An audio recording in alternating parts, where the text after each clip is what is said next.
ಶ್ರೀ ದತ್ತ ಭಾಗವತ. ಶಿವಂ ಶಾಂತಂ ಪ್ರಸನ್ನಂ ಓಂಕಾರಂ ಸಚ್ಚಿತ್ಸುಖ ಕೇವಲಂ ಭಕ್ತ ಮುಕ್ತಿಪ್ರದಂ ವಂದೇ ದತ್ತಾತ್ರೇಯಂ ಜಗದ್ಗುರುಂ.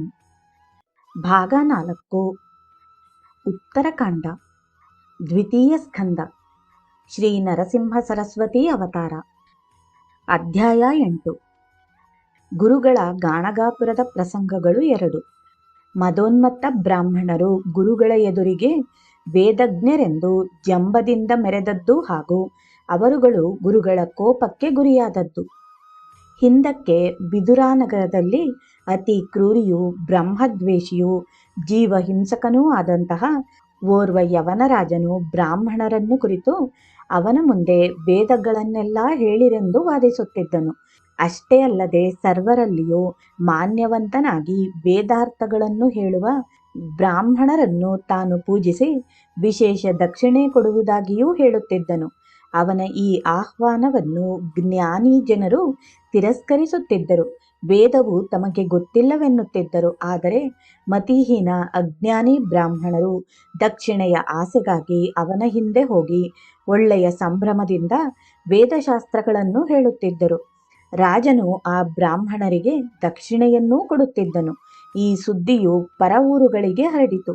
ಧನಲೋಭದಿಂದ ಅಲ್ಲಿಯ ಕೆಲವು ನಿಪುಣ ಬ್ರಾಹ್ಮಣರು ವಿದುರಾನಗರಕ್ಕೆ ಬಂದು ಆ ಯವನ ಮುಂದೆ ವೇದಾರ್ಥಗಳನ್ನು ತಮಗೆ ತಿಳಿದಂತೆ ಹೇಳಿ ಸಂಭಾವನೆ ಪಡೆಯುತ್ತಿದ್ದರು. ದುರಾಚಾರಿಗಳು ಮದೋನ್ಮತ್ತರೂ ಆದವರೇ ಈ ಕಲಿಯುಗದಲ್ಲಿ ಯುಗಪುರುಷನ ಪ್ರೀತಿಗೆ ಪಾತ್ರರಾದರು. ಹೀಗಿರುತ್ತಿರಲು ಒಂದಾನೊಂದು ದಿನ ಉತ್ತರ ದೇಶದ ಮಂದಭಾಗ್ಯರಾದ 2 ಬ್ರಾಹ್ಮಣರು ಈ ರಾಜನ ಭೇಟಿಗಾಗಿ ಬಂದು ತಮಗೆ 4 ವೇದಗಳು 6 ಶಾಸ್ತ್ರಗಳೂ ಬರುತ್ತವೆಂದು ನೆರೆಯ 4 ರಾಜ್ಯಗಳಲ್ಲಿ ತಮ್ಮ ಸಮಾನ ಯೋಗ್ಯತೆಯುಳ್ಳವರು ಯಾರೂ ಇಲ್ಲವೆಂದು, ಒಂದು ವೇಳೆ ಇರುವುದೇ ಆದರೆ ವಾದಿಸಲು ಅವರಿಗೆ ಆಹ್ವಾನಿಸುವೆವೆಂದು ಸ್ವಪ್ರಶಂಸೆಯನ್ನು ಅವನ ಮುಂದೆ ಮಾಡಿಕೊಳ್ಳತೊಡಗಿದರು. ಆ ಬ್ರಾಹ್ಮಣರ ಬರೀ ಸ್ವಪ್ರತಿಷ್ಠೆಗೆ ಮಾರುಹೋದ ಆ ಯವನನು ತನ್ನ ಊರ ಎಲ್ಲ ಬ್ರಾಹ್ಮಣರನ್ನೂ ಕರೆಸಿಕೊಂಡು ಉತ್ತರ ದೇಶದ ಈ 2 ಬ್ರಾಹ್ಮಣರನ್ನು ವಾದದಲ್ಲಿ ಗೆದ್ದುದೇ ಆದರೆ ಅಪಾರ ಹಣ ಕೊಡುವ ಆಮಿಷವನ್ನೊಡ್ಡಿದನು. ಆದರೆ ಆ ಊರ ಜ್ಞಾನಿ ಬ್ರಾಹ್ಮಣರು ಅವನ ಬಲೆಗೆ ಬೀಳದೆ ತಾವು ಆ ಬ್ರಾಹ್ಮಣರನ್ನು ಜಯಿಸುವುದು ಶಕ್ಯವಿಲ್ಲವೆಂದು, ಆದುದರಿಂದ ಅವರನ್ನೇ ಗೌರವಿಸಬೇಕೆಂದೂ ಹೇಳಿದರು. ಆಗ ಆ ಯವನರಾಜನು ವಿಶಿಷ್ಟ ವಸ್ತ್ರಾಲಂಕಾರಗಳಿಂದ ಆ 2 ಬ್ರಾಹ್ಮಣರನ್ನು ಅಲಂಕರಿಸಿ ಆನೆಯ ಮೇಲೆ ಕೂಡಿಸಿ ಅವರನ್ನು ನಗರದಲ್ಲಿ ಮೆರೆಸಿದನಲ್ಲದೆ ಅವರಿಗೆ ಸರಿಗಟ್ಟಬಲ್ಲ ಬ್ರಾಹ್ಮಣರು ಯಾರೂ ಇಲ್ಲವೆಂದು ಸಾರಿ ಹೇಳಿದನು. ಇದರಿಂದಾಗಿ ಸೊಕ್ಕಿನಿಂದ ಆ ಬ್ರಾಹ್ಮಣರು ಈ ಊರ ಬ್ರಾಹ್ಮಣರನ್ನು ನಿಂದಿಸುತ್ತಾ ಊರ ತುಂಬ ಹೆಮ್ಮೆಯಿಂದ ತಿರುಗಾಡತೊಡಗಿದರು. ಇಷ್ಟಾದರೂ ಆ ಊರ ಬ್ರಾಹ್ಮಣರು ಯಾವ ಪ್ರತಿಕ್ರಿಯೆಯನ್ನೂ ಮಾಡದಿರಲು ಅವರಿರುವರು ಮದೋನ್ಮತ್ತರಾಗಿ ರಾಜನಿದ್ದೆಡೆಗೆ ಬಂದು ವೇದಶಾಸ್ತ್ರದಲ್ಲಿ ವಾದಿಸಬೇಕೆಂದು, ತಾವು ನಿಮ್ಮ ರಾಜ್ಯಕ್ಕೆ ಬಂದರೂ ನಿಮ್ಮಲ್ಲಿಯ ಯಾವ ಬ್ರಾಹ್ಮಣರು ನಮ್ಮೊಡನೆ ಸ್ಪರ್ಧಿಸಲು ಬರಲಿಲ್ಲ. ಆದುದರಿಂದ ನಾವು ನಿಮ್ಮ ರಾಜ್ಯದ ತುಂಬ ಸಂಚರಿಸಿ ಯಾರಾದರೂ ವಾದಕ್ಕೆ ಬರುವರೋ ಎಂದು ವಿಚಾರಿಸುವೆವು. ಯಾರೂ ಬರದಿದ್ದರೂ ಇಲ್ಲಿಯ ಬ್ರಾಹ್ಮಣರಿಂದ ನಮಗೆ ಜಯಪತ್ರವನ್ನಾದರೂ ಬರೆಸಿಕೊಡಿ, ನಾವು ನಮ್ಮೂರಿಗೆ ಹೋಗುವೆವು ಎಂದು ಹೇಳಿದರು. ಆ ಬ್ರಾಹ್ಮಣರ ವಿನಂತಿಯನ್ನು ರಾಜನು ಮನ್ನಿಸಲು ಅವರು ಮದೋನ್ಮತ್ತರಾಗಿ ಆ ರಾಜ್ಯದ ಗ್ರಾಮಗಳನ್ನು ಅಡ್ಡಾಡುತ್ತಾ ವಾದಕ್ಕೆ ಯಾರೂ ಸಿಗದಿರಲು ಅಲ್ಲಿಯ ಬ್ರಾಹ್ಮಣರಿಂದ ಜಯಪತ್ರಗಳನ್ನು ಬರೆಸಿಕೊಳ್ಳುತ್ತಾ ಅಡ್ಡಾಡಿದರು. ಅವರ ದಿಗ್ವಿಜಯದಲ್ಲಿ ಅಲೆಯುತ್ತಾ ಒಮ್ಮೆ ಭೀಮಾ ನದಿಯ ದಂಡೆಯ ಮೇಲಿರುವ ಕುಮಸಿ ಗ್ರಾಮಕ್ಕೆ ಬಂದರು. ಅಲ್ಲಿಯೂ ಅವರು ಅಹಂಕಾರದಿಂದ ತಮ್ಮೊಡನೆ ವಾದಕ್ಕೆ ಬರಬೇಕೆಂದು ಅಲ್ಲಿನ ಬ್ರಾಹ್ಮಣರನ್ನು ಆಹ್ವಾನಿಸಲು ಆ ಊರ ಬ್ರಾಹ್ಮಣರು ಅವರಿಗೆ ತ್ರಿವಿಕ್ರಮ ಭಾರತೀಯತಿಗಳ ಹೆಸರನ್ನು ಸೂಚಿಸಿದರು. ಅದರಂತೆ ಆ ಬ್ರಾಹ್ಮಣರು ತ್ರಿವಿಕ್ರಮ ಭಾರತೀಯತಿಗಳಿದ್ದಲ್ಲಿಗೆ ಹೋಗಿ ತಮ್ಮೊಡನೆ ವಾದಿಸಿ ತಮ್ಮನ್ನು ಜಯಿಸಬೇಕೆಂದು, ಇಲ್ಲವಾದರೆ ಜಯಪತ್ರವನ್ನು ಬರೆದುಕೊಡಬೇಕೆಂದೂ ಹೇಳಿದರು. ಇವರ ಉನ್ಮಾದದ ಮಾತುಗಳನ್ನು ಕೇಳಿ ತ್ರಿವಿಕ್ರಮಯತಿಗಳು, ನನಗೆ ಒಂದು ವೇದವೂ ಬರುವುದಿಲ್ಲ, ಒಂದು ವೇಳೆ ನನಗೆ ವೇದಗಳು ಬರುತ್ತಿದ್ದರೆ ನಾನು ಅರಣ್ಯದಲ್ಲೇಕೆ ಇರುತ್ತಿದ್ದೆ? ನಿಮ್ಮ ಹಾಗೆ ನನ್ನನ್ನು ಎಲ್ಲ ರಾಜರೂ ಬರಮಾಡಿಕೊಂಡು ಗೌರವಿಸಿ ವಂದಿಸುತ್ತಿದ್ದರು. ಏನೂ ಬರುವುದಿಲ್ಲವಾದುದರಿಂದ ನಾನು ಅರಣ್ಯ ಸೇರಿ ಈಗ ತಪಸ್ವಿಯೂ ಭಿಕ್ಷುಕನೂ ಆಗಿದ್ದೇನೆ. ವೇದಗಳು ಬರುತ್ತವೆಂಬ ಅಭಿಮಾನದಿಂದ ನಾನು ಇದುವರೆಗೆ ಯಾರನ್ನೂ ಸೋಲಿಸಿಲ್ಲ, ಯಾರಿಂದಲೂ ಜಯಪತ್ರ ದೊರಕಿಸಿಕೊಳ್ಳಲಿಲ್ಲ ಎಂದು ಹೇಳಿದರು. ಆಗ ಆ ಇಬ್ಬರು ಬ್ರಾಹ್ಮಣರು ಸಿಟ್ಟಿಗೆದ್ದು ತಮ್ಮೊಡನಿದ್ದ ಜಯಪತ್ರಗಳನ್ನೆಲ್ಲ ತ್ರಿವಿಕ್ರಮಯತಿಗಳಿಗೆ ತೋರಿಸಿ, ನೀವು ನಮ್ಮೊಡನೆ ವಾದಿಸಿರಿ, ಇಲ್ಲವೇ ಜಯಪತ್ರ ಬರೆದುಕೊಡಿರಿ ಎಂದು ಪೀಡಿಸತೊಡಗಿದರು. ಆಗ ತ್ರಿವಿಕ್ರಮ ಭಾರತಿಯು ಇವರಿಗೆ ತಕ್ಕ ಶಾಸ್ತಿಯನ್ನು ಮಾಡಿಸಬೇಕೆಂದು ತಮ್ಮ ಮನಸ್ಸಿನಲ್ಲಿಯೇ ನಿರ್ಧರಿಸಿ, ಅವರನ್ನು ನೀವು ಹಠ ಹಿಡಿಯುವುದೇ ಆದರೆ ಗಾಣಗಾಪುರಕ್ಕೆ ನನ್ನೊಡನೆ ಬನ್ನಿ, ಅಲ್ಲಿ ಸವಿಸ್ತಾರವಾಗಿ ನಿಮಗೆ ಜಯಪತ್ರ ಬರೆಸಿಕೊಡುವೆವು. ಅಲ್ಲಿ ನಮ್ಮ ಗುರುಗಳಿರುವರು, ಅವರಿಂದ ವಾದ ಮಾಡಿಸಿ ನಿಮ್ಮ ಮನದಿಚ್ಛೆಯನ್ನು ಪೂರ್ತಿಗೊಳಿಸುವೆವು ಎಂದು ಹೇಳಿದರು. ಅದಕ್ಕೆ ಆ ಪಂಡಿತರು ಒಪ್ಪಿ ತಾವು ಪಲ್ಲಕ್ಕಿಯಲ್ಲಿ ಕುಳಿತುಕೊಂಡು ತ್ರಿವಿಕ್ರಮ ಯತಿಗಳನ್ನು ನಡೆಸುತ್ತಾ ಗಾಣಗಾಪುರಕ್ಕೆ ಹೋದರು. ಹೀಗೆ ಮಾಡಿದುದರಿಂದ ತಾವು ಅಲ್ಪಾಯುಷಿಗಳಾದೆವೆಂಬ ತಿಳುವಳಿಕೆಯು ಅವರೀರ್ವರಿಗೂ ಬರಲಿಲ್ಲ. ಗಾಣಗಾಪುರಕ್ಕೆ ಹೋಗಿ ಶ್ರೀ ನರಸಿಂಹ ಸರಸ್ವತಿ ಗುರುಗಳಿಗೆ ವಂದಿಸಿದ ತ್ರಿವಿಕ್ರಮ ಭಾರತೀ ಯತಿಗಳು ಗುರುಸ್ತೋತ್ರವನ್ನು ಮಾಡಿ ತಾವು ಬಂದ ಕಾರ್ಯವನ್ನು ಗುರುಗಳಿಗೆ ಅರಿಕೆ ಮಾಡಿಕೊಟ್ಟು ಮುಂದೆ ತಾವು ಹೇಗೆ ವರ್ತಿಸಬೇಕೆಂದು ತಿಳಿಸಬೇಕಾಗಿ ಬೇಡಿಕೊಂಡರು. ನಂತರ ಗುರುವಾಜ್ಞೆಯಂತೆ ತ್ರಿವಿಕ್ರಮ ಭಾರತೀ ಯತಿಗಳು ಆ ಬ್ರಾಹ್ಮಣ ದ್ವಯರನ್ನು ಕರೆದು ಗುರುಗಳ ಸಮ್ಮುಖದಲ್ಲಿ ನಿಲ್ಲಿಸಲು, ಎಲೈ ವಿಪ್ರರೇ, ನಮ್ಮ ಸಂಗಡ ನಿಮ್ಮ ವಾದವೇಕೆ? ತಪಸ್ವಿಯಾದ ಯತಿಗಳು ನಾವು, ನಮ್ಮಿಂದ ನಿಮಗೆ ಜಯಪತ್ರವೇಕೆ? ಅಲ್ಲದೆ ಈ ವಾದದಿಂದ ನಿಮಗೆ ಆಗತಕ್ಕ ಲಾಭವೇನು? ನಿಮಗೆ ಬರುವ ಮಹಿಮೆಯೇನು ಎಂದು ಗುರುಗಳು ಪ್ರಶ್ನಿಸಿದರು. ಆಗ ಈರ್ವರು ತಾವು ನಮ್ಮೊಡನೆ ತಂದಿದ್ದ ಎಲ್ಲ ಜಯಪತ್ರಗಳನ್ನು ಗುರುಗಳಿಗೆ ತೋರಿಸಿ ತಾವು ತ್ರಿವಿಕ್ರಮ ಯತಿಗಳನ್ನು ವಾದಕ್ಕೆ ಕರೆಯಲು ಅವರು ಸಿಟ್ಟಿಗೆದ್ದು ನಮ್ಮನ್ನು ತಮ್ಮ ಸನ್ನಿಧಿಗೆ ಕರೆತಂದಿರುವುದಾಗಿಯೂ ಅಭಿಮಾನವಿದ್ದುದೇ ಆದರೆ ನೀವಿಬ್ಬರೂ ನಮ್ಮೊಡನೆ ವೇದ ಶಾಸ್ತ್ರ ವ್ಯಾಕರಣಗಳಲ್ಲಿ ವಾದಿಸಿರೆಂದು ಕರೆಯಿತ್ತರು. ಆಗ ಗುರುಗಳು, ಎಲೈ ಬ್ರಾಹ್ಮಣರೇ, ಗರ್ವದಿಂದ ಎಷ್ಟೋ ದಾನವರು ಮೃತ್ಯುವನ್ನು ಹೊಂದಿದರೆಂದ ಮೇಲೆ ಮನುಷ್ಯರ ಪಾಡೇನು? ಬಲಿ, ಬಾಣಾಸುರ, ರಾವಣ, ಕೌರವರು ಗರ್ವದಿಂದ ಯಾವ ಗತಿ ಹೊಂದಿದರು? ಬ್ರಹ್ಮನೇ ಮೊದಲಾದವರಿಗೆ ಆ ವೇದದ ಅಂತವು ತಿಳಿಯದಿರುವುದಿಲ್ಲವೆಂದ ಮೇಲೆ ನಮ್ಮ ಪಾಡೇನು? 4 ವೇದಗಳನ್ನು ಬಲ್ಲೆವೆಂದೆನ್ನುವ ನಿಮಗಾದರೂ ವೇದದ ಅಂತವು ತಿಳಿದಿರುವುದೇ? ನೀವು ಈ ಭ್ರಾಂತಿಯನ್ನು ಬಿಟ್ಟು ನಿಮ್ಮ ಹಿತದ ಕಡೆಗೆ ಲಕ್ಷ್ಯ ಕೊಡಿರಿ ಎಂದು ಹೇಳಿದರು. ಅಲ್ಲದೆ ಶ್ರೀ ಗುರುಗಳು ಆ ಬ್ರಾಹ್ಮಣರಿಗೆ 4 ವೇದಗಳ ಆದ್ಯಂತಗಳನ್ನು ಹೇಳಹತ್ತಿದರು. ಅದು ಎಂತೆಂದರೆ, ಎಲೈ ಪಂಡಿತರೇ, ವೇದಗಳು ಅನಂತವಿರುವುವು, ಅವುಗಳ ಅಂತವು ಬ್ರಹ್ಮನಿಗೂ ಕೂಡ ತಿಳಿಯುವುದಿಲ್ಲ. ನಾರಾಯಣನಿಂದ ವೇದವ್ಯಾಸ ಮುನಿಗಳ ಅವತಾರವಾಯಿತು. ಅವರೇ ವೇದಗಳನ್ನು ವ್ಯಕ್ತಗೊಳಿಸಿ ವೇದವ್ಯಾಸ ಎಂಬ ಹೆಸರನ್ನು ಪಡೆದರು. ಅವರಿಂದಲೂ ಕೂಡ ವೇದಗಳು ಪೂರ್ಣತೆಯಾಗಲಿಲ್ಲ. ಆ ವ್ಯಾಸರಲ್ಲಿ ಪೈಲ, ವೈಶಂಪಾಯನ, ಜೈಮಿನಿ ಹಾಗೂ ಸಮಂತ ಹೀಗೆ 4 ಶಿಷ್ಯರಿದ್ದರು. ಆ ಶಿಷ್ಯರು ವೇದಾಭ್ಯಾಸ ಮಾಡುವ ತಮ್ಮ ಇಚ್ಛೆಯನ್ನು ವ್ಯಕ್ತಪಡಿಸಲು ವ್ಯಾಸರು, ಶಿಷ್ಯರೇ, ಎಲ್ಲ ವೇದಗಳ ಅಭ್ಯಾಸವು ನಿಮಗೆ ಅಶಕ್ಯ ಎಂದು ಹೇಳಿದರು. ಒಂದೇ ವೇದವನ್ನು ಕಲಿಯುವುದಕ್ಕೆ ಕಲ್ಪಾವಧಿಯ ಕಾಲ ಬೇಕಾಗುವುದು. ಅಂದ ಮೇಲೆ 4 ವೇದಗಳನ್ನೆಂತು ಕಲಿಯುವಿರಿ? ಈ ವೇದಗಳ ಬಗೆಗೆ ಆದ್ಯಂತ ಹೇಳುವೆನು ಕೇಳಿರಿ. ಪೂರ್ವಕಾಲದಲ್ಲಿ ಭಾರದ್ವಾಜನೆಂಬ ಪ್ರಖ್ಯಾತ ಋಷಿಯು ಬಹುಕಾಲ ವೇದಗಳ ಅಭ್ಯಾಸ ಮಾಡಿದನು. ಅವನಿಗೆ ವೇದಗಳ ಸ್ವಲ್ಪಾಂಶ ಲಭಿಸಿತು. ಅವನು ಮತ್ತೆ ತಪಸ್ಸು ಮಾಡಿ ಬ್ರಹ್ಮನನ್ನು ಪ್ರಸನ್ನೀಕರಿಸಿಕೊಂಡು, ಸ್ವಾಮಿ, ನಾನು ಬ್ರಹ್ಮಚರ್ಯಾಶ್ರಮದಲ್ಲಿದ್ದುಕೊಂಡು ವೇದಗಳನ್ನು ಆದ್ಯಂತವಾಗಿ ಕಲಿಯುವೆನು. ಆದ್ದರಿಂದ ನೀವು ವೇದಾಂತವನ್ನು ತೋರಿರಿ, ಅಲ್ಲದೆ ಅವೆಲ್ಲವನ್ನು ನನಗೆ ಕಲಿಸಬೇಕು ಎಂದು ಬೇಡಿಕೊಂಡನು. ಅದಕ್ಕೆ ಬ್ರಹ್ಮನು, ಭರದ್ವಾಜ, ವೇದಗಳಿಗೆ ಮಿತಿಯೇ ಇರುವುದಿಲ್ಲ. ಅಂದ ಮೇಲೆ ಅವೆಲ್ಲವನ್ನು ಅದೆಂತು ಕಲಿಸಲಿ? ನಾನು ನಿನಗೆ ಅವುಗಳನ್ನು ಮಾತ್ರ ತೋರಿಸುವೆನು ನೋಡು. ನಿನ್ನಲ್ಲಿ ಅವುಗಳನ್ನು ಕಲಿಯುವ ಶಕ್ತಿಯುಂಟಾಗಲು ಬ್ರಹ್ಮನು ಅವನಿಗೆ ಅಭ್ಯಾಸ ಮಾಡು ಎಂದು ಹೇಳಿ ಬ್ರಹ್ಮನು ಅವನಿಗೆ 3 ಪರ್ವತಗಳಷ್ಟು ಉನ್ನತವಾಗಿದ್ದ ವೇದಗಳ ರಾಶಿಗಳನ್ನು ತೋರಿಸಿದನು. ಕೋಟಿ ಸೂರ್ಯ ಪ್ರಕಾಶಮಾನವಾಗಿರುವ ಆ ವೇದಗಳ ರಾಶಿಯನ್ನು ನೋಡಿ ಆ ಭರದ್ವಾಜನು ಬೆದರಿದನು. ಇಷ್ಟು ವೇದರಾಶಿಯನ್ನು ನಾನು ಹೇಗೆ ಕಲಿಯಲಿ?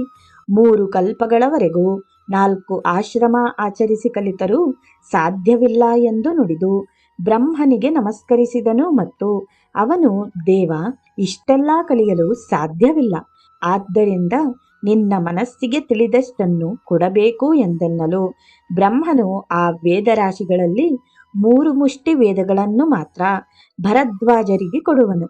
ಬ್ರಹ್ಮನು ನೀಡಿದ ಆ 3 ಮುಷ್ಟಿ ವೇದಗಳೇ 3 ವೇದಗಳ ಮಂತ್ರಗಳಾದವು. ಭರದ್ವಾಜನು ಕೂಡಲೇ ಅವುಗಳನ್ನು ವಿಂಗಡಿಸಿ ಅವುಗಳಲ್ಲಿ 4 ವೇದಗಳನ್ನು ಮಾಡಿ ಅಭ್ಯಾಸ ಮಾಡ ಹತ್ತಿದನು. ಆದರೂ ಅವುಗಳ ಪೂರ್ಣ ಅಭ್ಯಾಸವಾಗಲಿಲ್ಲ. ಆಗ ಅವನು, ಇಷ್ಟೆಲ್ಲ ವೇದಗಳನ್ನು ಹೇಗೆ ಕಲಿಯುವುದು? ಬ್ರಹ್ಮನ 4 ಮುಖಗಳಿಂದ ಉದಿತವಾದ ಇವೆಲ್ಲವನ್ನು ಒಂದೇ ಮುಖದಿಂದ ಅಭ್ಯಸಿಸುವುದು ಅಶಕ್ಯವು. ಒಂದೊಂದು ವೇದವನ್ನು ಮುಗಿಸುವುದಕ್ಕೆ ಅವನಿಗೆ ಬಹು ಪ್ರಯತ್ನ ಮಾಡಬೇಕಾಯಿತು. ನಿಮಗೆ ಸ್ವಲ್ಪ ಮಾತ್ರ ಪಠಿಸುವುದಕ್ಕಾಗಿ ಹೇಳುವೆನು ಎಂದು ಮುಂದೆ ವ್ಯಾಸರು ತಮ್ಮ ಶಿಷ್ಯರಿಗೆ ಹೇಳಲು, ಆ ಶಿಷ್ಯರು, ನಮಗೆ ಒಂದೊಂದು ವೇದ ಮಾತ್ರ ಹೇಳಿರಿ, ನಮ್ಮ ಶಕ್ತಿಗನುಸರಿಸಿ ಅಭ್ಯಾಸ ಮಾಡುವೆವು ಎಂದು 4ರೂ ಬೇಡಿಕೊಂಡರು. ಹಾಗೂ ಅವರು ವ್ಯಾಸರಿಗೆ ನಮಸ್ಕರಿಸಿ ನಾರಾಯಣ ಕೃಪೆ ಮಾಡುವುದು ಎನ್ನಲು ವ್ಯಾಸರು ಆ ಶಿಷ್ಯರ ಕರುಣಾವಚನ ಕೇಳಿ ಸಂತೋಷಪಟ್ಟು ಅವರಲ್ಲಿ ಪೈಲ ಎಂಬುವವನಿಗೆ ಋಗ್ವೇದವನ್ನು ನಿರೂಪಿಸಿದರು. ಅವರು ಆ ಪೈಲನನ್ನು ಕುರಿತು, ಶಿಷ್ಯೋತ್ತಮನಾದ ಪೈಲನೇ, ನಿನಗೆ ಋಗ್ವೇದದ ಮಹಿಮೆಯನ್ನು ಹೇಳುವನು.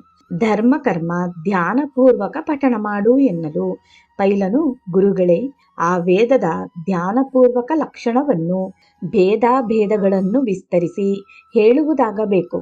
ನನಗೆ ಅದರಲ್ಲಿ ಶಕ್ಯವಾದಷ್ಟು ಭಕ್ತಿಯಿಂದ ಅಭ್ಯಾಸ ಮಾಡುವೆನು. ಗುರುವೇ, ನೀವು ನನಗೆ ಕಾಮಧೇನುವಿನಂತಿರುವಿರಿ.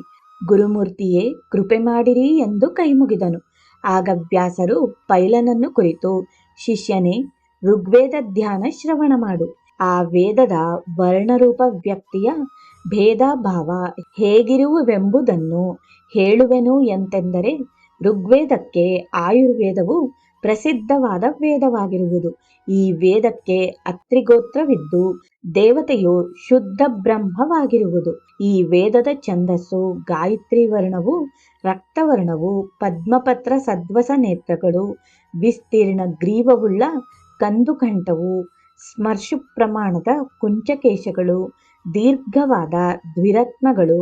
ಋಗ್ವೇದದ ಇಂಥ ರೂಪಧಾರಣ ಮಾಡಿದ ಮೂರ್ತಿಯನ್ನು ಧ್ಯಾನಿಸಬೇಕು. ಇನ್ನು ಈಗ ಋಗ್ವೇದದ ಭೇದಗಳನ್ನು ಹೇಳುವೆನು ಕೇಳು. ಈ ವೇದದ ಪ್ರಥಮ ಭೇದವು ಶ್ರಾವಕವು, ದ್ವಿತೀಯ ಚರ್ಚೆಯು ಶ್ರವಣವು. ಈ 2 ಶಾಖೆಗಳ ಪಾಠಕ್ರಮವಿಂತಿರುವುದು. ಜಟ ಶಕಟ ಶಾಖೆಗಳೆರಡು, ದಂಡವೆನ್ನುವುದು 7ನೆಯದು. ಈ 7 ಭೇದಗಳು ನಿರ್ಗುಣಿಯಾಗಿರುವವು. ಇದಲ್ಲದೆ ಇನ್ನೂ 5 ಭೇದಗಳಿರುವವು. ಅವಾವುವೆಂದರೆ ಅಶ್ವಲಾಯಿನಿ, ಶಾಂಖಾಯಿನಿ, ಶೌಕಲ, ಭಾಷ್ಕಲ ಹಾಗೂ ಮಾಂಡುಕ್ಯ. ಈ ಪ್ರಕಾರ ಗುರುಗಳು ಆ ಬ್ರಾಹ್ಮಣನಿಗೆ ಋಗ್ವೇದದ 12 ಭೇದಗಳನ್ನು ವ್ಯಾಸರು ನಿರೂಪಿಸಿರುವುದನ್ನು ಹೇಳಿದನು ಎನ್ನುತ್ತಾ, ಗುರುಗಳು ಆ ವಾದಕ್ಕಾಗಿ ಬಂದ ಬ್ರಾಹ್ಮಣರನ್ನು ಕುರಿತು, ಎಲೈ, ನೀವು ಈ ಕಲಿಯುಗದಲ್ಲಿ 4 ವೇದಗಳನ್ನು ಬಲ್ಲವರೆಂದು ಕೀರ್ತಿಯಿಂದ ಮೆರೆಯುವಿರಿ ಮತ್ತು ಅಧ್ಯಾಪಕರೆಂದು ಹೆಸರಾಗಿರುವಿರಿ. ಋಗ್ವೇದದ 12 ಭೇದಗಳಲ್ಲಿ ಲಕ್ಷಣಯುತ ರೂಪದಿಂದ ವ್ಯಕ್ತವಾಗುವ ಒಂದು ಪ್ರಸಿದ್ಧ ಶಾಖೆ ಯಾವುದೆಂಬುದನ್ನು ನನಗೆ ಹೇಳಿರಿ ಎನ್ನಲು ಅವರು ಕಕ್ಕಾವಿಕ್ಕಿಯಾದರು. ಆಗ ಮತ್ತೆ ಗುರುಗಳು ಮುಂದುವರೆದು, ವ್ಯಾಸಮುನಿಗಳು ಋಗ್ವೇದದ 12 ಶಾಖೆಗಳನ್ನು ವಿಸ್ತರಿಸಿ ತಮ್ಮ ಶಿಷ್ಯ ಪೈಲನಿಗೆ ಹೇಳಿದುದನ್ನೇ ಆ ವಾದಿಗಳಿಗೆ ಹೇಳಿದರು. ನಂತರ ಆ ವಾದಿ ಬ್ರಾಹ್ಮಣರಿಗೆ ಇನ್ನು ಯಜುರ್ವೇದವನ್ನು ವಿಸ್ತಾರವಾಗಿ ಹೇಳುವೆನು ಎಂದು ಮುಂದುವರಿಸಿ ಹೇಳಹತ್ತಿದ್ದರು. ಎಲೈ ಬ್ರಾಹ್ಮಣರೇ, ವ್ಯಾಸರು ತಮ್ಮ 2ನೆಯ ಶಿಷ್ಯ ವೈಶಂಪಾಯನಿಗೆ ಯಜುರ್ವೇದವನ್ನು ಅಭ್ಯಸಿಸುವ ಕ್ರಮ ಹೇಳಿದರು. ಎಂತೆಂದರೆ, ವೈಶಂಪಾಯನ, ಧನುರ್ವೇದವು ಯಜುರ್ವೇದದ ಉಪವೇದವು. ಭಾರದ್ವಾಜ ಗೋತ್ರವು. ರುದ್ರನೇ ಈ ವೇದಕ್ಕೆ ಅಧಿದೈವತ್ವವು, ತ್ರಿಷ್ಟುಪ್ ಛಂದವು ಎಂದು ಹೇಳಿ ಆ ವೇದದ ಧ್ಯಾನವನ್ನು ಹೇಳಿದರು. ಅದು ಎಂತೆಂದರೆ, ಆ ವೇದವು ಕಿಂಚಿತ್ ಸ್ಥೂಲದೇಹವಿದ್ದು ಕೈಯಿಂದ ಕಪೋಲ ಹಿಡಿದಿರುವುದು. ವರ್ಣವು ಕಾಂಚನ ವರ್ಣವು, ಹಳದಿ ನಯನಗಳು. ದೇಹವು ತಾಮ್ರವರ್ಣ ಹಾಗೂ ಶ್ವೇತವರ್ಣವು 5 ರತ್ನ ಸ್ಥೂಲ ಪ್ರಮಾಣವು. ಈ ಪ್ರಮಾಣವಿರುವ ಯಜುರ್ವೇದಕ್ಕೆ 86 ಭೇದಗಳಿರುವುವು. ಯಾವ ಶ್ವೇತ, ಶ್ವೇತಾಶ್ವೇತರ ಹಾಗೂ ವೈತ್ರಾಯಣಿ. ಈ ವೈತ್ರಾಯಣಿಯಲ್ಲಿ 7 ಭೇದಗಳು ಯಾವುವೆಂದರೆ ಮಾನವ, ದುಂದುಬ್ರ, ಐಕೇಯ, ವಾರಾಹ, ಹರಿದ್ರವ್ಯ, ಶ್ಯಾಮ, ಶ್ಯಾಮಾಯಣಿ. ಇನ್ನು 11ನೆಯದಾದ ವಾಜಸೇನೀಯ ಶಾಖೆಯಲ್ಲಿ 18 ಭೇದಗಳಿರುವುವು.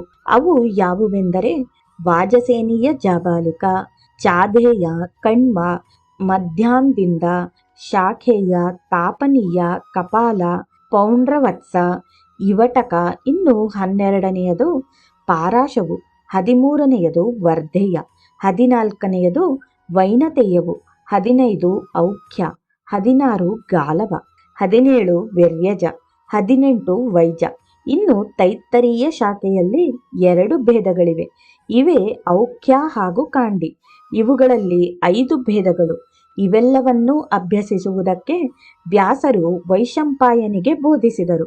ನಂತರ ಅವರು ಶಿಕ್ಷಾ, ವ್ಯಾಕರಣ ಮುಂತಾದ ಪಂಗಡಗಳನ್ನು ಹೇಳಿದರು ಹಾಗೂ ಅವುಗಳ 8 ಉಪಾಂಗಗಳಾದ ಪ್ರತಿಸದ ಮೊದಲಾದವುಗಳನ್ನು ಹೇಳಿದರು. ತದನಂತರ 28 ಪರಿಶಿಷ್ಟಗಳನ್ನು ವಿಸ್ತರಿಸಿ ಹೇಳಿದರು.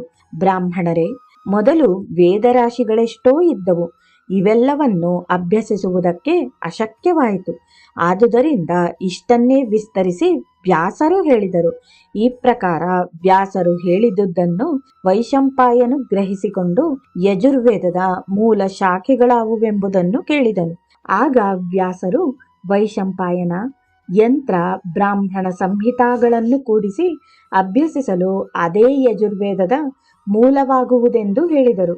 ಇದನ್ನು ಕೇಳಿ ವೈಶಂಪಾಯನು ಯಜುರ್ವೇದದ ಮೂಲದ ಬಗೆಗೆ ವಿಸ್ತಾರವಾಗಿ ನಿರೂಪಿಸಬೇಕೆಂದು ಪ್ರಾರ್ಥಿಸಲು ವ್ಯಾಸರು ಅವನಿಗೆ ಗ್ರಂಥತ್ರಯವನ್ನು ಅಭ್ಯಾಸ ಮಾಡಲು ಹೇಳಿ ಕ್ರಮವಾಗಿ ಅಷ್ಟಕಗಳನ್ನು, ಅನುವಾಕ್ಯಗಳನ್ನು, ಪನ್ನಾಗಳನ್ನು ಬೋಧಿಸಿದರು. ಒಟ್ಟಿಗೆ ಯಜುರ್ವೇದದ 86 ಭೇದಗಳನ್ನು ಆ ವೈಶಂಪಾಯನನಿಗೆ ನಿರೂಪಿಸಿದರು. ಮತ್ತೆ ಗುರುಗಳು ಆ ಬ್ರಾಹ್ಮಣರನ್ನು ಕುರಿತು, ಹೇ ಬ್ರಾಹ್ಮಣರೇ, ವ್ಯಾಸರು ತಮ್ಮ 3ನೆಯ ಶಿಷ್ಯ ಜೈಮಿನಿಗೆ ಸಾಮವೇದವನ್ನು ವಿಶದವಾಗಿ ಹೇಳಿದರು. ಈ ವೇದಕ್ಕೆ ಗಾಂಧರ್ವವೆಂದು, ಉಪವೇದವೆಂದು, ಕಾಶ್ಯಪ ಗೋತ್ರ, ವಿಷ್ಣುದೇವತಾ, ಜಗತೀ ಛಂದ ಇವೆಲ್ಲವನ್ನೂ ಹೇಳಿದರು. ತರುವಾಯ ಆ ಸಾಮವೇದದ ರೂಪವನ್ನು ತಿಳಿಸಿ ಈ ವೇದದ ಎಲ್ಲ ಭೇದಗಳನ್ನು ನಾರಾಯಣನೊಬ್ಬನೇ ತಿಳಿದಿರುವನು ಎಂದು ಹೇಳಿದರು. ಆದರೂ ಅವರು ಜೈಮಿನಿಗೆ ಈ ಸಾಮವೇದದ ಭೇದೋಪದೇಶಗಳನ್ನು ಹೇಳಿದರು. ನಂತರ ವ್ಯಾಸರು ಅಥರ್ವಣ ವೇದದ ಉಪವೇದ ಮಂತ್ರಶಾಸ್ತ್ರ, ವೈತನಾ ಗೋತ್ರ, ಇಂದ್ರ ಅಧಿದೈವತ, ಅನುಷ್ಟುಪ ಛಂದ ಇವೆಲ್ಲವನ್ನು, ಈ ವೇದದ ಸ್ವರೂಪವನ್ನು ತಮ್ಮ 4ನೆಯ ಶಿಷ್ಯ ಸುಮಂತನಿಗೆ ಬೋಧಿಸಿದರು. ಈ ಪ್ರಕಾರ ವ್ಯಾಸರು ತಮ್ಮ 4 ಶಿಷ್ಯರಿಗೆ 4 ವೇದಗಳ ಕುರಿತು ಬೋಧಿಸಿ ಭರತಖಂಡ ಕ್ಷಿತಿಯಲ್ಲಿ ವೇದವನ್ನು ಪ್ರಕಾಶಗೊಳಿಸಿದರು. ಈ ಪ್ರಕಾರ ಶ್ರೀ ಗುರುಗಳು ವೇದಗಳ ಬಗೆಗೆ ಸಂಪೂರ್ಣ ವಿಶದೀಕರಿಸಿದರೂ ಅಲ್ಲದೆ ವಾದಕ್ಕಾಗಿ ಬಂದಿರುವ ಆ ಬ್ರಾಹ್ಮಣರನ್ನು ಕುರಿತು ಶ್ರೀ ಗುರುಗಳು, ಎಲೈ ವಾದಿ ಬ್ರಾಹ್ಮಣರೇ, ಈ ಭರತಖಂಡದಲ್ಲಿ ಮೊದಲು ಬಹು ಪುಣ್ಯ ಸಂಚಯವಿದ್ದಿತು. ಜನರೆಲ್ಲರೂ ವರ್ಣಾಶ್ರಮ ಧರ್ಮಗಳಂತೆ ಆಚರಿಸುತ್ತಿದ್ದರು. ಬ್ರಾಹ್ಮಣರೆಲ್ಲರೂ ಈ ಕಲಿಯುಗದಲ್ಲಿ ಕರ್ಮಗಳನ್ನು ಬಿಟ್ಟರು. ಹೀಗಾಗಿ ವೇದಗಳು ಲುಪ್ತವಾದವು. ಅವರು ಕರ್ಮಭ್ರಷ್ಟರಾಗಿ ಮ್ಲೇಚ್ಛರಿಗೆ ವೇದ ಬೀಜಗಳನ್ನು ಹೇಳಹತ್ತಿದರು. ಆದ್ದರಿಂದ ಅವರಲ್ಲಿಯ ಸತ್ವವು ನಷ್ಟವಾಗಿ ಅವರು ಮಂದಮತಿಗಳಾದರು. ಮುಂಚಿನ ಕಾಲದಲ್ಲಿ ವಿಪ್ರರಲ್ಲಿ ವೇದತ್ವವಿದ್ದಿತು. ಯಾಕೆಂದರೆ ಅವರಲ್ಲಿ ವೇದಬಲವು ಬಲವಾಗಿತ್ತು. ಆದ್ದರಿಂದಲೇ ಎಲ್ಲರೂ ಬ್ರಾಹ್ಮಣರನ್ನು ಭೂಸುರರೆಂದು ತಿಳಿಯುತ್ತಿದ್ದರು. ಮೊದಲಿನ ರಾಜರುಗಳೂ ಸಹ ಬ್ರಾಹ್ಮಣರನ್ನು ಪುಣ್ಯರೆಂದು ಬಗೆದು ಪೂಜಿಸುತ್ತಿದ್ದರು. ಆಗಿನ ಬ್ರಾಹ್ಮಣರಿಗೆ ತ್ರಿಮೂರ್ತಿಗಳು ವಶವರ್ತಿಯಾಗುತ್ತಿದ್ದರು. ಇಂದ್ರಾದಿ ಸುರರುಗಳೆಲ್ಲ ಬ್ರಾಹ್ಮಣರಿಗೆ ಭಯಪಡುತ್ತಿದ್ದರು. ವಿಪ್ರವಾಕ್ಯಗಳೆಂದರೆ ಅದರಲ್ಲಿ ಕಾಮಧೇನು ಕಲ್ಪತರುಗಳೆಂಬ ಭಾವನೆ ಹುಟ್ಟಿಸುತ್ತಿದ್ದವು. ಬ್ರಾಹ್ಮಣರು ತಮ್ಮಲ್ಲಿಯ ವೇದಸತ್ವದಿಂದ ಕಡ್ಡಿಯನ್ನು ಗುಡ್ಡವನ್ನಾಗಿಯೂ ಗುಡ್ಡವನ್ನು ಕಡ್ಡಿಯನ್ನಾಗಿಯೂ ಮಾಡುತ್ತಿದ್ದರು. ಸಾಕ್ಷಾತ್ ವಿಷ್ಣುದೇವನನ್ನು ಬ್ರಾಹ್ಮಣರು ತನ್ನ ದೈವತೆಯೆಂದು ಬಗೆದು ತಾನೇ ಅವರನ್ನು ಪೂಜಿಸುತ್ತಿದ್ದನು. ಈ ಪ್ರಕಾರ ಪೂರ್ವ ಕಾಲದಲ್ಲಿ ಬ್ರಾಹ್ಮಣರಿಗೆ ಒಳ್ಳೆಯ ಮಹತ್ವವಿದ್ದಿತು. ಆದರೆ ಈಗಿನ ಬ್ರಾಹ್ಮಣರು ವೇದ ಮಾರ್ಗವನ್ನು ಬಿಟ್ಟು ಜ್ಞಾನದ ದಾರಿ ತುಳಿಯ ಹತ್ತಿದರು. ಅಂಥವರ ಮುಖದರ್ಶನ ಸಹ ತೆಗೆದುಕೊಳ್ಳಬಾರದು. ಇವರೇ ಮುಂದೆ ಬ್ರಹ್ಮರಾಕ್ಷಸರಾಗಿ ಮೈದೋರುವರು. ಇವರಿಂದಲೇ ಸತ್ವಭಂಗವಾಗುವುದು. ವಾದಿಗಳೇ, ಮೊದಲು ಚತುರ್ವೇದಗಳಿಗೆ ಇಷ್ಟೊಂದು ಶಾಖೆಗಳಿರುವವೆಂಬ ಸಂಗತಿಯು ಗೊತ್ತಿದ್ದುದು. ಅದೆಲ್ಲವೂ ಈಗ ಗೌಣವಾಗಿ ಬಿಟ್ಟಿವೆ. ನೀವಾದರೂ 4 ವೇದಗಳನ್ನು ಬಲ್ಲ ವಿದ್ವಾಂಸರು ಎಂದು ಪ್ರತಿಷ್ಠೆಯನ್ನು ಕಲ್ಪಿಸಿಕೊಂಡು ಜನರೊಂದಿಗೆ ವಾದ ವಿವಾದ ಮಾಡುತ್ತಿರುವಿರಿ. ವೇದಗಳಿಗಿರುವ ಎಲ್ಲ ಭೇದಗಳನ್ನು ನೀವು ಅರಿತಿರುವಿರೇನು? ನಿಮ್ಮ ಈ ವೃತ್ತಿಯಿಂದ ನಿಮಗೆ ಬರುವ ಲಾಭವೇನು? ನಿಮಗೆ ಈ ಪ್ರಕಾರದ ಉಪದೇಶವನ್ನು ಅದಾವ ಗುರುವು ಮಾಡಿದನು? ಎದ್ದೇಳಿರಿ, ಇಲ್ಲಿಂದ ಹೊರಟು ಹೋಗಿರಿ. ನೀವು ನಿಮ್ಮ ಆತ್ಮಸ್ತುತಿಯನ್ನು ಮಾಡಿಕೊಳ್ಳುವಿರಿ. ಜಯಪತ್ರಗಳ ಹೊರೆಯನ್ನೇ ತೋರಿಸುತ್ತಿರುವಿರಿ. ಈ ತ್ರಿವಿಕ್ರಮ ಯತಿಯಿಂದಲೂ ಜಯಪತ್ರವನ್ನು ಅಪೇಕ್ಷಿಸುತ್ತಿರುವಿರಿ.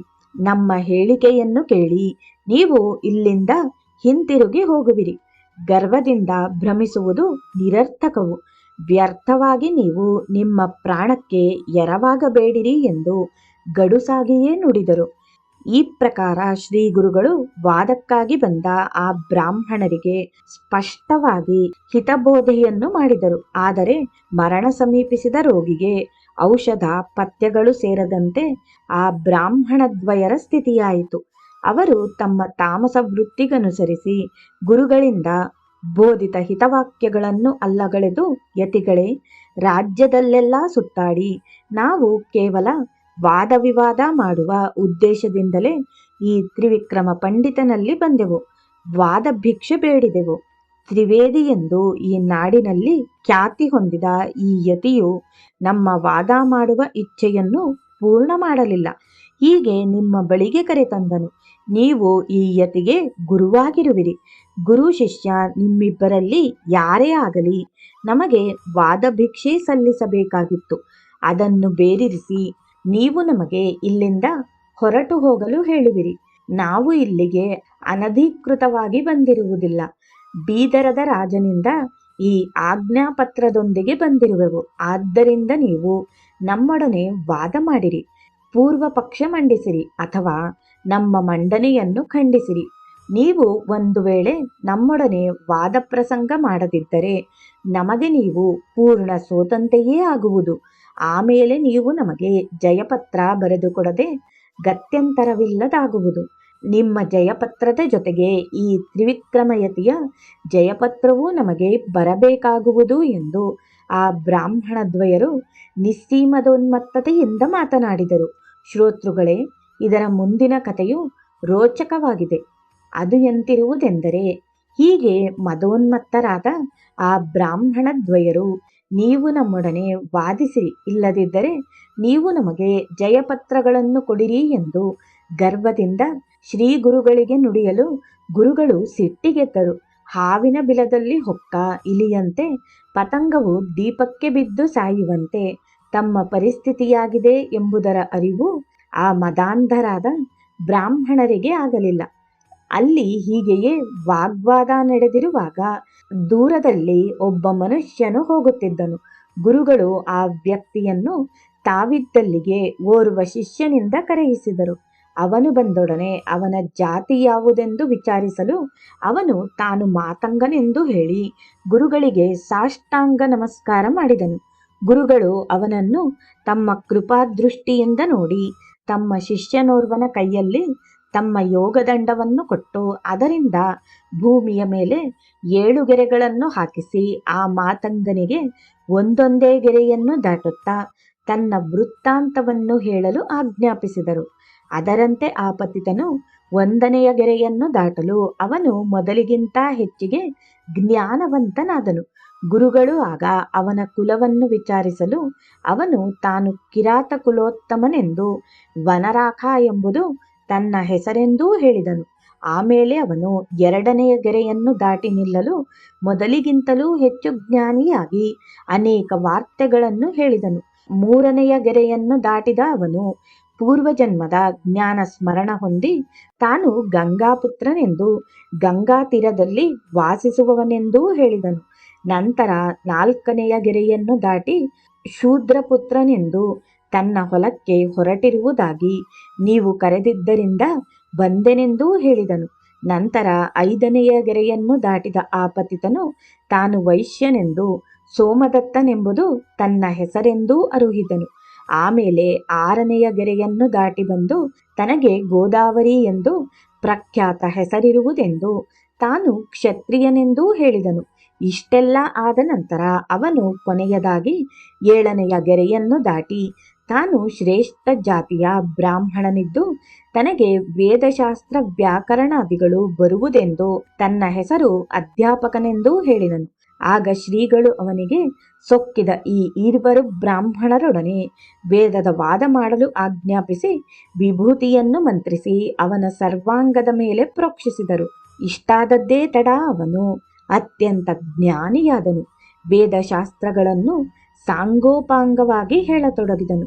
ಆ ವೇದ ಘೋಷವನ್ನು ಕೇಳಿದೊಡನೆ ಮತಾಂಧರಾದ ಆ ಇಬ್ಬರು ಬ್ರಾಹ್ಮಣರ ನಾಲಿಗೆಯು ಸೀಳಿ ಹೋಯಿತು. ಅವರು ಕಿವುಡರಾದರು. ಮಾತ್ರವಲ್ಲದೆ ಅವರಿಗೆ ಹೃದಯ ಶೂಲೆಯಾಗತೊಡಗಿತು. ಇಷ್ಟಾದ ನಂತರ ಅವರಿಗೆ ಬುದ್ಧಿ ಬಂದಿತು. ಅವರು ಗುರುಚರಣಗಳ ಮೇಲೆ ಬಿದ್ದು ಹೊರಳಾಡಿ ತಮ್ಮ ಸರ್ವ ಅಪರಾಧಗಳನ್ನು ಮನ್ನಿಸಬೇಕೆಂದು ಪರಿಪರಿಯಾಗಿ ಬೇಡಿಕೊಂಡರಲ್ಲದೆ ಗುರು ಮಹಿಮೆಯನ್ನು ವಿವಿಧ ರೀತಿಯಿಂದ ಸ್ತುತಿ ಮಾಡಿದರು. ಅವರ ಈ ಸ್ಥಿತಿಯನ್ನು ಕಂಡ ಶ್ರೀ ಗುರುಗಳು, ಎಲೈ ಬ್ರಾಹ್ಮಣರೇ, ನೀವು ತ್ರಿವಿಕ್ರಮ ಭಾರತೀಯತಿಗಳನ್ನು ಸಿಟ್ಟಿಗೆಬ್ಬಿಸಿದಿರಿ.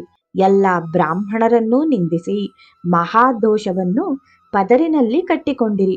ಆದ್ದರಿಂದ ಈಗಿಂದೀಗ ನೀವು ಬ್ರಹ್ಮ ರಾಕ್ಷಸರಾಗಿ ನಿಮ್ಮ ಕರ್ಮದ ಫಲವನ್ನು ಅನುಭವಿಸಿರಿ. ಪ್ರತಿಯೊಬ್ಬನಿಗೆ ಅವನು ಮಾಡಿದ ಪಾಪ ಪುಣ್ಯಗಳ ಫಲದ ಭೋಗವಾಗಲಿಕ್ಕೇ ಬೇಕು. ಪಾಪಕ್ಕೆ ತಕ್ಕ ಪ್ರಾಯಶ್ಚಿತ್ತವಾಗದ ಹೊರತು ಸದ್ಗತಿಯಾಗದು ಎಂದು ಹೇಳಿದರು. ಹೀಗೆ ಗುರುವಚನವನ್ನು ಕೇಳಿದ ಆ ಬ್ರಾಹ್ಮಣರು ತತ್ತರಿಸುತ್ತಾ ಗುರುಚರಣಗಳನ್ನು ಗಟ್ಟಿಯಾಗಿ ಹಿಡಿದುಕೊಂಡು ಈ ಭವಸಾಗರದಿಂದ ತಮ್ಮ ಉದ್ಧಾರ ಹೇಗೆಂದು ಕೇಳಲು ಗುರುಗಳು, ನೀವು 12 ವರ್ಷ ಪರ್ಯಂತ ಬ್ರಹ್ಮರಾಕ್ಷಸರಾಗಿರಬೇಕು. ಆದರೂ ಶುಕ್ಲ ನಾರಾಯಣ ಮಂತ್ರದ ಪ್ರಥಮ ವಾಕ್ಯವನ್ನು ಮೇಲಿಂದ ಮೇಲೆ ಹೇಳುತ್ತಾ ಶಾಂತಚಿತ್ತರಾಗಿರಿ. ಆಗ ನಿಮ್ಮ ಪಾಪದ ಪರಿವಾರ್ಜನೆಯಾಗಿ ನೀವು ಶುದ್ಧರಾದ ತರುವಾಯ ಹಲವು ಜನ್ಮಗಳನ್ನು ಹೊಂದಿ ಮತ್ತೆ ಬ್ರಾಹ್ಮಣ ಜನ್ಮ ಹೊಂದುವಿರಿ. ಆಗ ಮುಂದಿನ ನಮ್ಮ ಅವತಾರದಲ್ಲಿ ನಮ್ಮಿಂದಲೇ ನಿಮ್ಮ ಉದ್ಧಾರವಾಗುವುದು. ಈಗ ನೀವು ಇಲ್ಲಿಂದ ತೊಲಗಿ ನದಿಯನ್ನು ಸೇರಿರಿ. ನಿಮಗೆ ಅದುವೇ ಯೋಗ್ಯ ಸ್ಥಾನವು ಎಂದು ಹೇಳಿದರು. ಮುಂದೆ ಗುರುಗಳ ನಿರೂಪವನ್ನು ಪಡೆದು ಅವರು ಅದೇ ಊರ ಹೊರಗಿನ ನದಿ ಸಮೀಪಕ್ಕೆ ಹೋದೊಡನೆ ಅವರಿಗೆ ಅಸಾಧ್ಯವಾದ ಹೃದಯಶೂಲೆಯಾಗಿ ಮರಣ ಹೊಂದಿದರು ಎನ್ನುವಲ್ಲಿಗೆ ಈ ಅಧ್ಯಾಯವು ಮುಕ್ತಾಯವಾಗುತ್ತದೆ. ಜೈ ಗುರುದೇವ ದತ್ತ.